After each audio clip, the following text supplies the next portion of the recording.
Welcome to Beyond the Front Door podcast with Lindee and Rhea at Peak Properties. We are real estate agents in Cheyenne, Wyoming, and we bring you stories that make you laugh, cry, cringe, and inform you. Come on in. We put the real in real estate.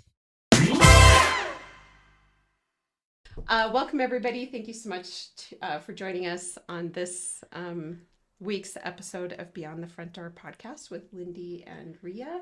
And we are excited to welcome back for the third time, three-peat, Jessica Fernandez Medina from CHISPA.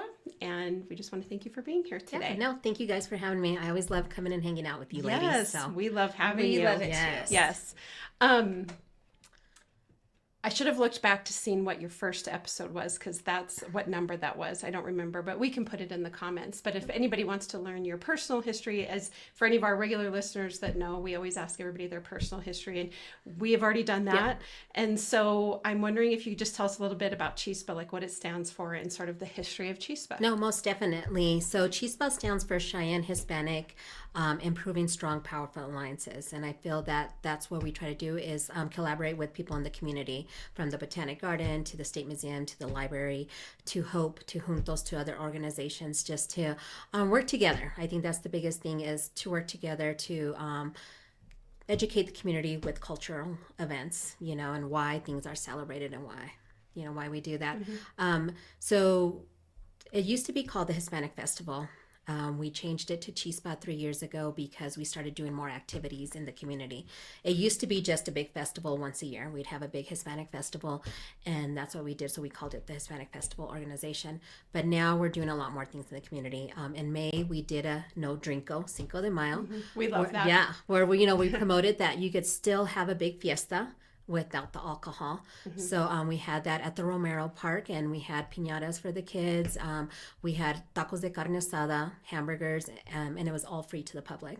We had our folklorico dancers come out and dance, and we had music, and just a good time. Get to know the community get to know us, and we had water and soda, to drink. Well, I wonder, and I think we've talked about this in previous episodes, that I think it's easy for people to think that it maybe is targeted only at the Hispanic population and not everybody in Cheyenne, but it actually is open to everybody in Cheyenne. It is. All the events that you do. All our events is open to the community. Yeah. Like I said, it's a Hispanic organization that is holding the event, but it does not mean that it's only for Hispanics. I mean, I think I go to like the Celtic Festival. Yes, that's a great example. I go to that. I love to learn about the culture and why they do what they do. So I think it's an opportunity for everybody in the community to come to, a Hispanic festival and kind of enjoy and get a little bit of the culture from it. Yes, I completely agree. So this is actually our 15th year that we'll be doing the festival here in Cheyenne.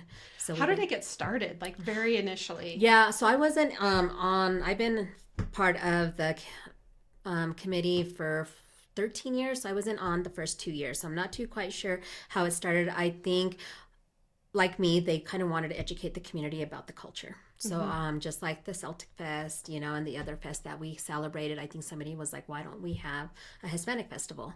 So I think, a couple of people got together and decided to put, the festival to kind of do that. So every year we try to do something different, try to bring different music so that we can kind of catch everybody in the community. Because there's not just Mexicans here. We have people from Venezuela, from Colombia, from Honduras, from Peru, so it's always good to kind of bring different things so we could try to represent all the Latin America people here.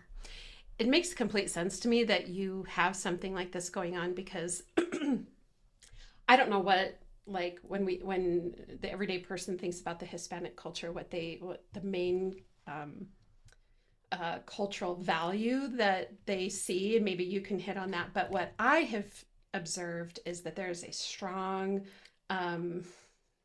interest in family. Yes, I was going to say in the big Hispanic family culture. united. Yes. So Yes. families really supporting each other, maybe even multi-generational living together. And then you guys hold all these events that are all about the family. Yep. And that to me is what, like, when I think of the Hispanic culture, the number one thing I think of is family, I guess. Me too. Would you Most say of that? And I think all of our events that we have, it's open to family. It's a family event. It's not just for the kids, or it's not just, it's for everybody. And that's what we try to promote. It's a family thing. And that is true. Like I said, I run, the CHISPA festival, I'm the chair, but like my parents come and help me. You know, for the children's Christmas party, you have my dad over there helping with the piñata. You know, you have my mom over there helping serve food. So, you know, my siblings come and help, you know, my kids, my grandkids. So, I mean, it's a family event, you know. So I think that that's the biggest thing is I think in the Hispanic culture, it's a unity of the family, you know, and we have grandparents. You know, my mom, it's, you know, we have 5 generations right now in our home. So, which is nice, you know, and like I said, and my grandparents, they've passed when they used to come and live at my parents' house. And then, you know, we would all just kind of hang out. So I think that's the biggest thing of our culture. Yes. Is that we help one another. That's the biggest thing. Yeah, it's probably my favorite thing and probably something other cultures could model or learn from. And we love to eat, right? We love to get down and cook. Yeah, you're in good company here. Yeah, like I said, you know, you make tamales and it's not one person making the tamales. You know, if you're going to make tamales, it's a lot of work. So you have, you know, the aunts there, you know, the cousins, and everybody's helping put these tamales together for whatever occasion we have. So I know I hear sometimes people, they're like, yeah, I had Thanksgiving and there was like 5 of us. I was like, oh, only 5?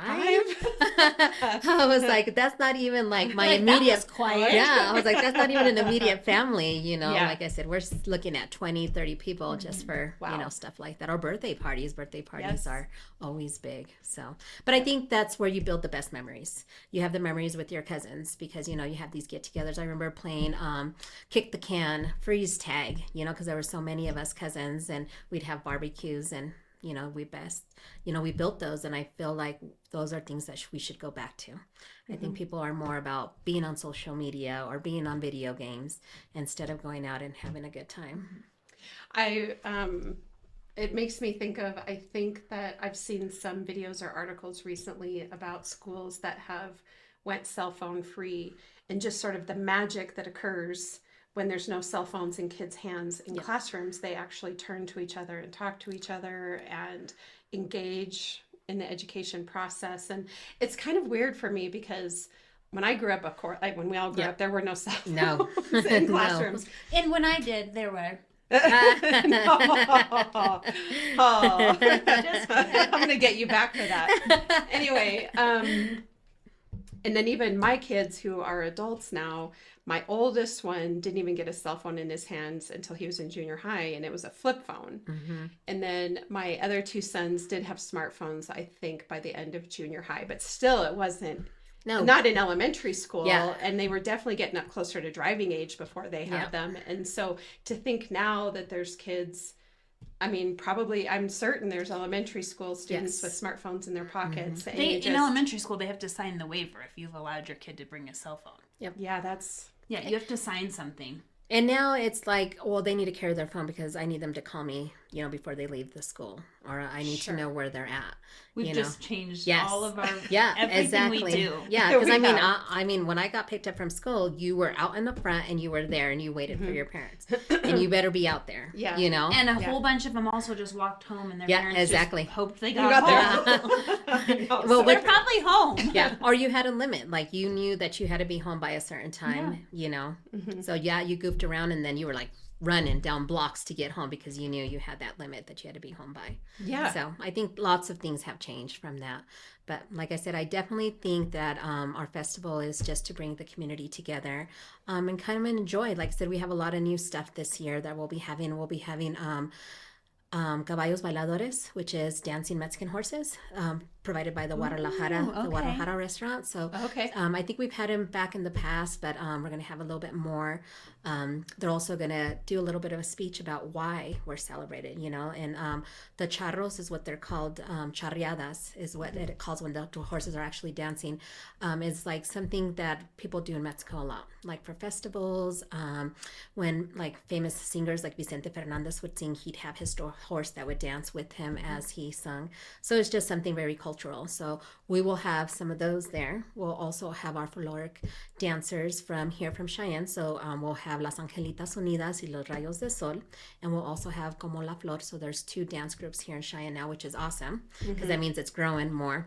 And then we'll have like our jalapeno contest, like can you handle the heat? You know, I thought my son would enjoy that, my middle son. So, and then we also have a grito contest. So, you know, I don't know if you've ever heard like after there's like a song that's very sentimental, you hear people kind of doing the ay, ay, ay. So we'll have the grito contest. And then this year, Queso's Kitchen is going to be hosting the churro contest for the kids. How many churros can you eat? So like I said, it is a community family event. So we want people to Now, where is it at again? It will be at the depot, and it will be September 6th.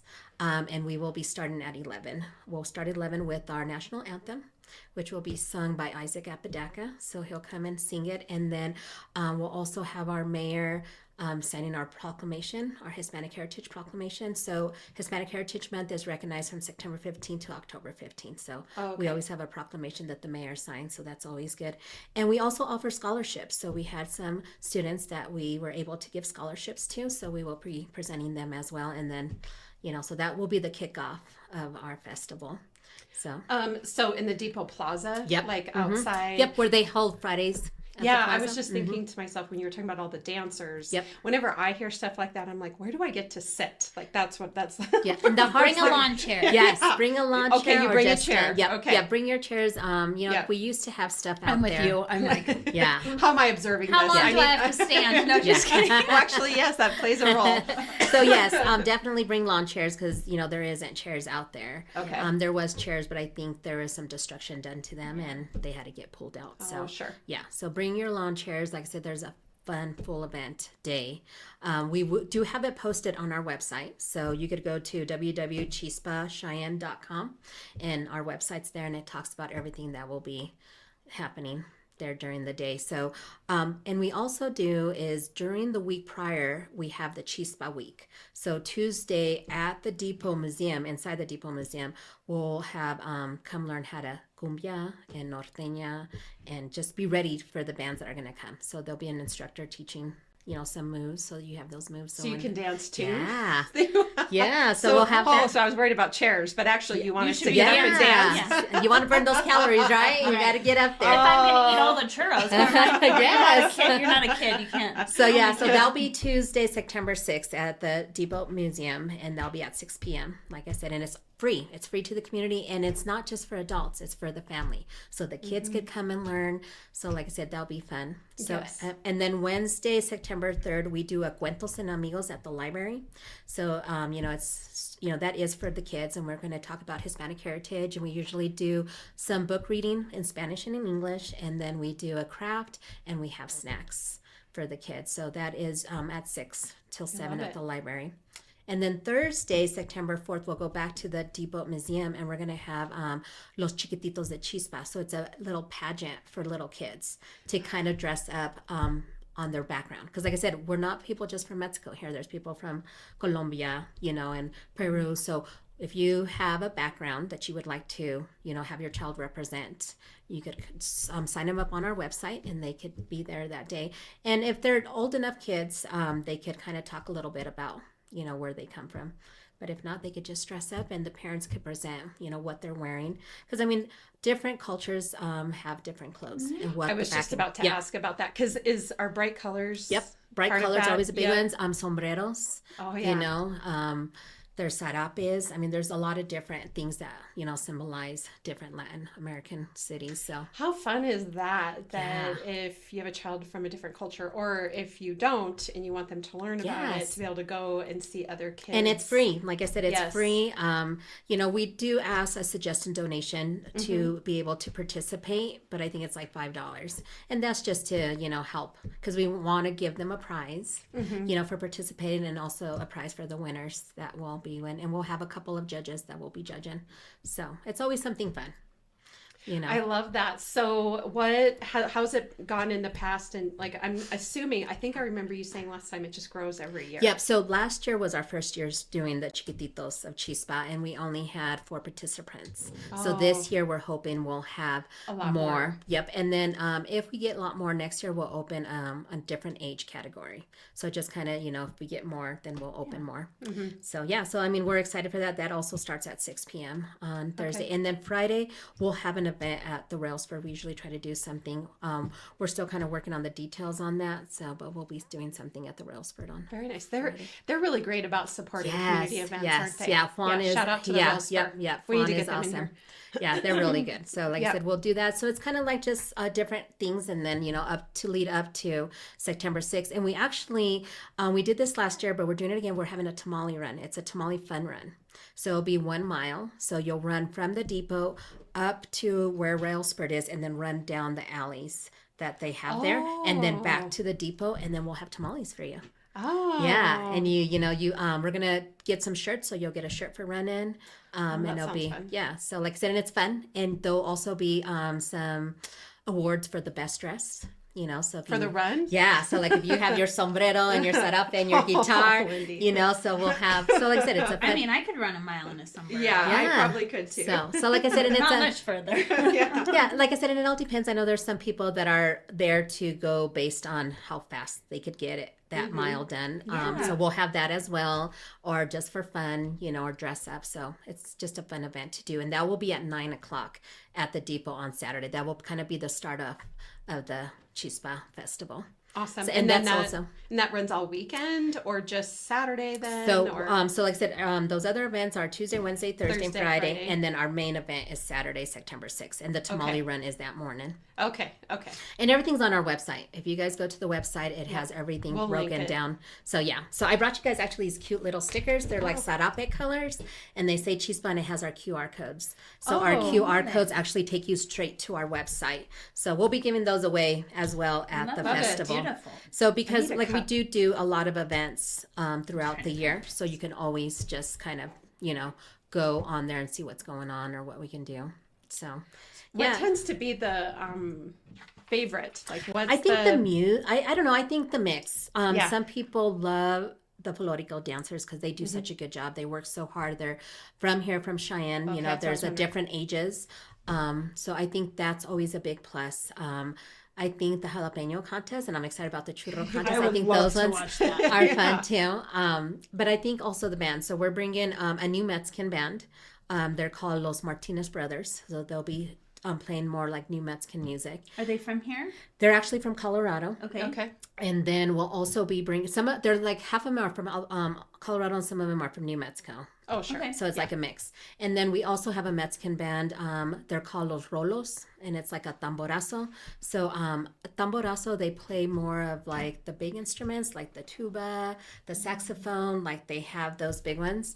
So they will be playing too, and that's our Mexican band that will be coming in there from Colorado as well. So we have both of them set up to come.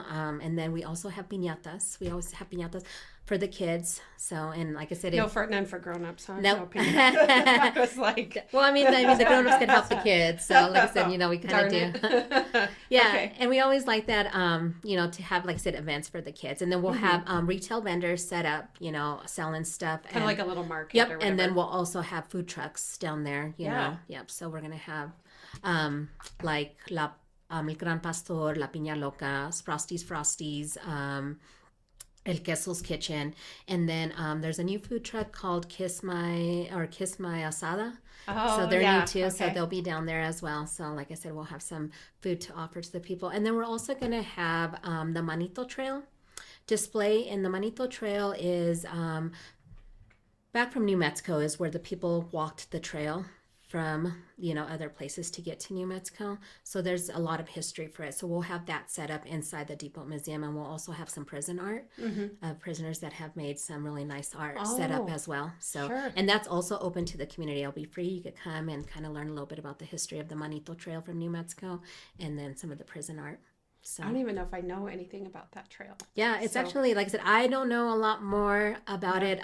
Dr. Tricia Martinez is the one that's putting it up, and she's the one that knows a little bit more. Okay. So like I said, there'll probably be, there's questions about it. She could definitely answer. It's a lot about the ancestors from New Mexico, and the struggles and the trails that they had to do. So it's really, really interesting. Yeah. So like I said, once again, just kind of getting that education out there.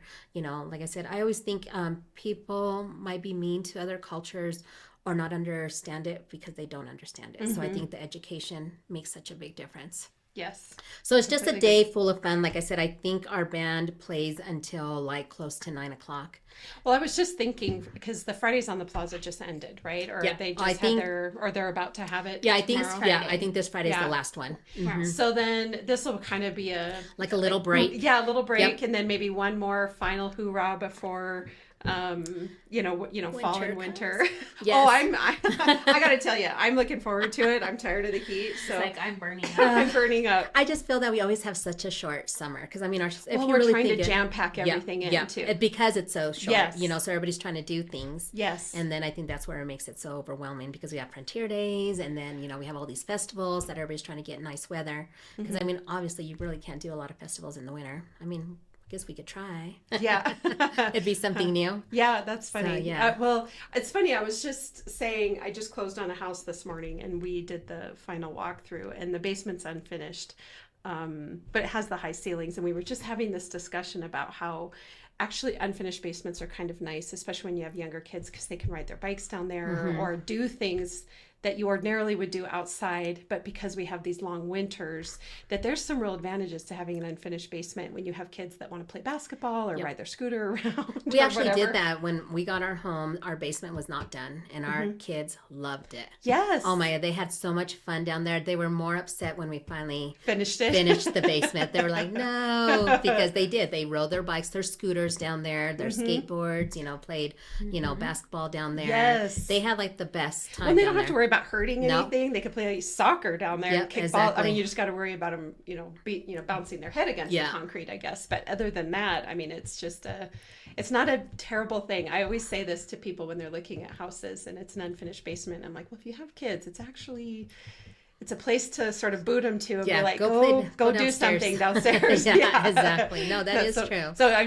when you said about the, festivals being outside and we can't really do it during the wintertime, that was just the thing that hit my head is that we have all these people are unfortunately segregated and heading into their unfinished basements to no, exactly. get stuff done. So like I said, we'll also be having raffle baskets that people could come and buy some raffle tickets, and then we'll raffle them off that day. Okay. And all that money goes right back into the CHISPA organization so we can continue to do events. So every money that's put in, because we're a nonprofit organization, so we go based on grants and sponsorships, and everything goes right back out to the community. Can people just get on your website and donate? I think I've asked you that before. If they go on our website, they could just donate, whatever they want to. We have a big children's Christmas party that we do once a year, and it's free to the community. And we were at that last year. Yes, that was a lot of fun. So like I said, and all that just goes right back into doing that for the kids. So yeah, you guys do some great things. I was thinking the last conversation we had was around Dia de los Muertos. Yep. And the movie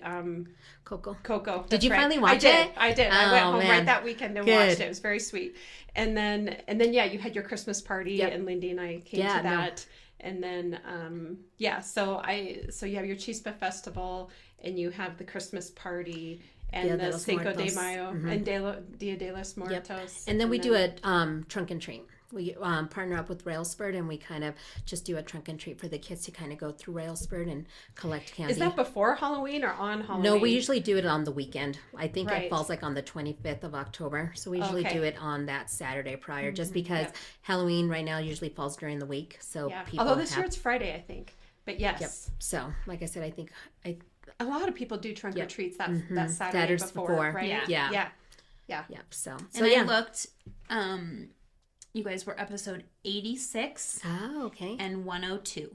Okay. Yes. So nice. So go back and listen to those as well. Yeah. And they'll tell you about some of those events. It was for last year, but similar in what you do. Yep. Maybe the dates aren't correct, but yeah. Well, like I said, it just kind of shows that we try to do different things every year. I think last year we did have some reggaeton. We had a reggaeton band that came down, and then we also had a new Mexican band, and they were great. So it's all, like I said, I think it's always just people play different, even though it's like New Mexican music. Every band plays different, and they bring the love of their part of New Mexico with them.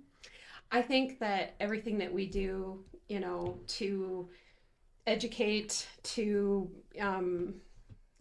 teach families about your culture or whatever culture just makes us better people. Yep. And, you know, it takes, you know, I think your guys' events are all well attended and you're doing really well, but it's only going to continue to grow from here. And we need that sort of thing. And I want to sort of circle back to the Cinco de Mayo. And you said no drinko. Yep, no drinko Cinco de Mayo. Cinco de Mayo, yeah. And again, I think it's those chipping away at the culture a little bit that we don't, in that particular example, we don't need to be including alcohol in everything that we're doing and still have a good time. And I think everybody listening would agree that I don't know of anybody that doesn't love Mexican food. Yep. Chips and salsa, all the food, Guadalajara. It's a lot of people's favorite. Yes, exactly. It is. No, most definitely. You can have plenty of fun with chips and salsa. And and it's hard to stop because you're like chomping and they're good and you're like, I'm done. But then I'll and then the waiter comes back and he's like, do you need another basket of chips? I'm like, I only need chips. Actually, now I can't eat my meals. That's right. That's right. Exactly. Yeah. So, and the Mexican band, they originate from Fresnillo, Zacatecas.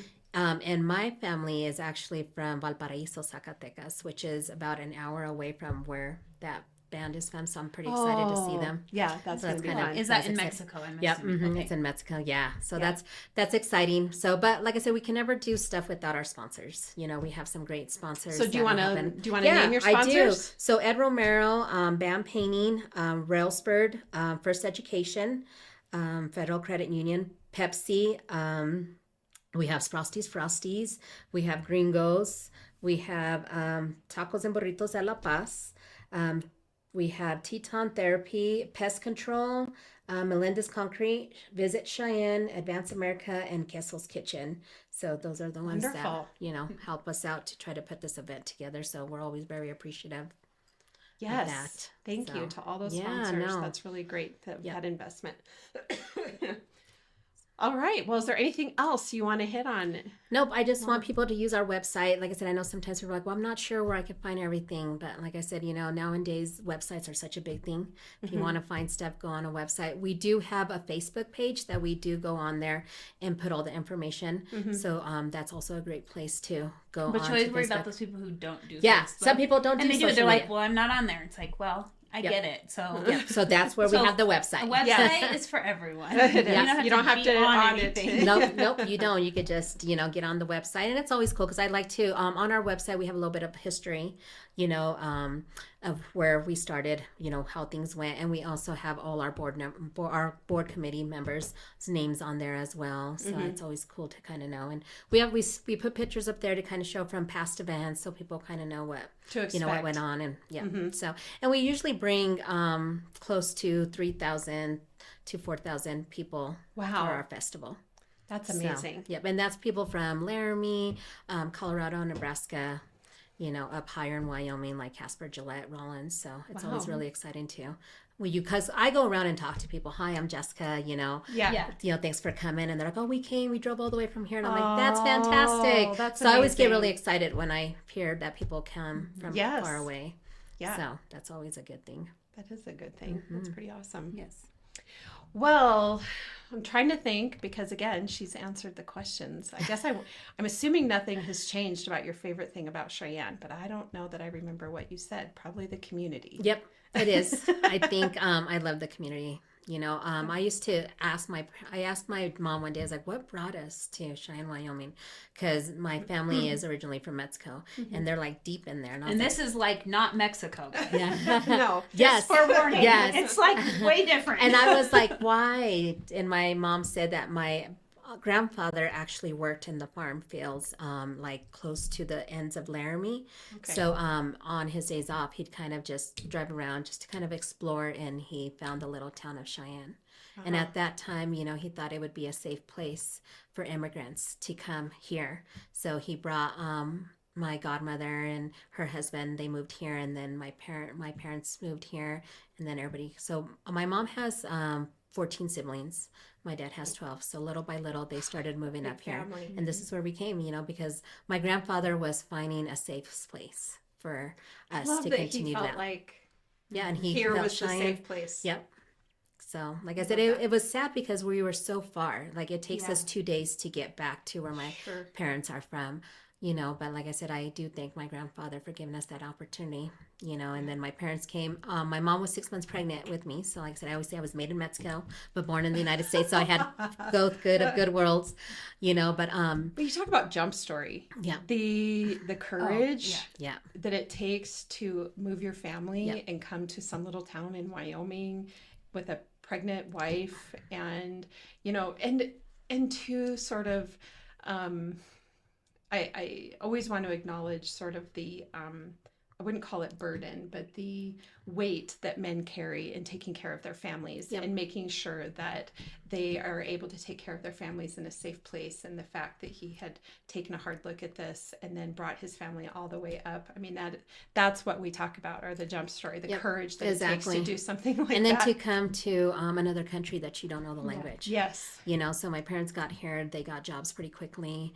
They didn't speak the language, but they definitely learned it. And my parents said, they didn't apply for any services. My mom's like, it took us a couple of years to pay you off, but we got you taken care of. Yeah. They're like, we worked hard. And, my mom actually just retired after working at the hospital for 38 years as a housekeeper. Wow. Yeah. You need to bring her with you. Yes. Like I said, I was like, we're having a big party for her on Saturday, but I was like, man, 38 years. I don't think I could do 38 years housekeeping. I hate cleaning my house when I have to, but yeah, she worked at CRMC here, Well, I'm going to put a call out and say the next time you come, you got to bring your mom with you. Sounds good. And I will. we hear her story, because that would be awesome. Yeah, it is. Yeah. Like I said, I think it's always nice to hear the background, the stories of, our parents and why we became who we became and, why are we here? Because in reality, we're all immigrants. Right. That's so true. Yeah. So it's always good to kind of learn the story of the background of why. So. My great-grandfather came across on the ship from Italy, from Sicily. So, and I get to hear that story, quite a bit. But you don't really, I think you get a couple generations in and you just don't think about it anymore. Yeah. And it's so important to share that with our other generation, because then I think we lose sight of where we came from. We do. And then, you're right. Yep. And then we're not so appreciative of where we're at now. Yeah, I think that same thing around women's rights. I think it's so easily forgotten where women were just even 50 years ago compared to how it is now. And that's where that education comes back. And we have to continue to educate our younger generation so they remember that. Yeah, so that in the case of women, that they understand the sacrifices that their mothers and grandmothers and great-grandmothers made to give them the rights that they have today. Exactly. But I think maybe we haven't done such a good job of educating it, because I don't know that awareness is fully out there. Like even with my sons, when I've talked to them, like they know, but I probably could have done a better job of educating on that and saying, this really is an issue. It isn't just, rhetoric that's out there. This has been a real thing. Lindee and I even had our moms on here and talk about like what they went through to be able to be to make our lives better. And that's what we do, right? Exactly. That's parents. That's that's what we strive for. We want things to be easier. If we struggled and we had a hard time, we don't want our children to have to do that. That's right. And then we pass that on, and they want to do the same for their kids. Yep. Absolutely. It's not that we're spoiling our children. It's we knew how hard it was, and we want to give them a higher platform to jump from. Exactly. So. All right.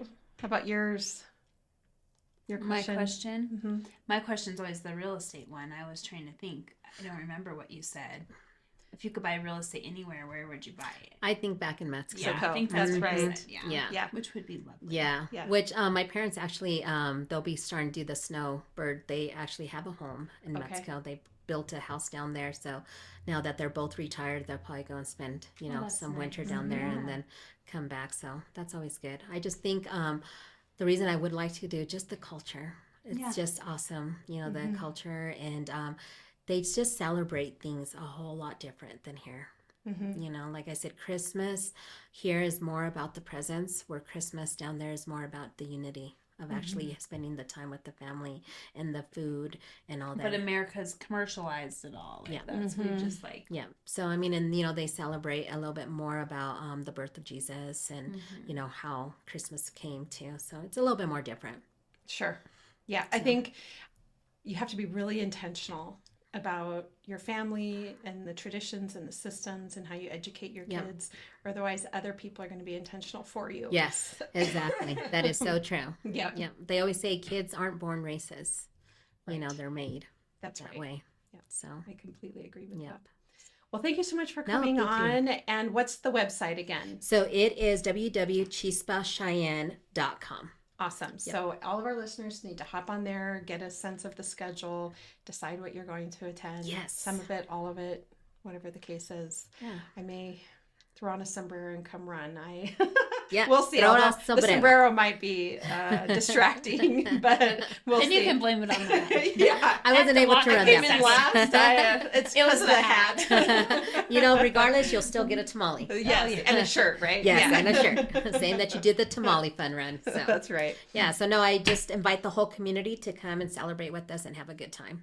Awesome. So thank you guys for having me. Yeah, thank Of you. course. Thank you so much. And for all of our listeners, as you know, Lindee and I are realtors. You can find us at www.sellcheyenne.com and, of course, Beyond the Front Door podcast on YouTube, Spotify, iHeartRadio, Apple Podcasts, and Alexa. And be sure to hit the subscribe button to whatever channel you're listening to. And we hope you have a great day. Yes, thank you. Thank you.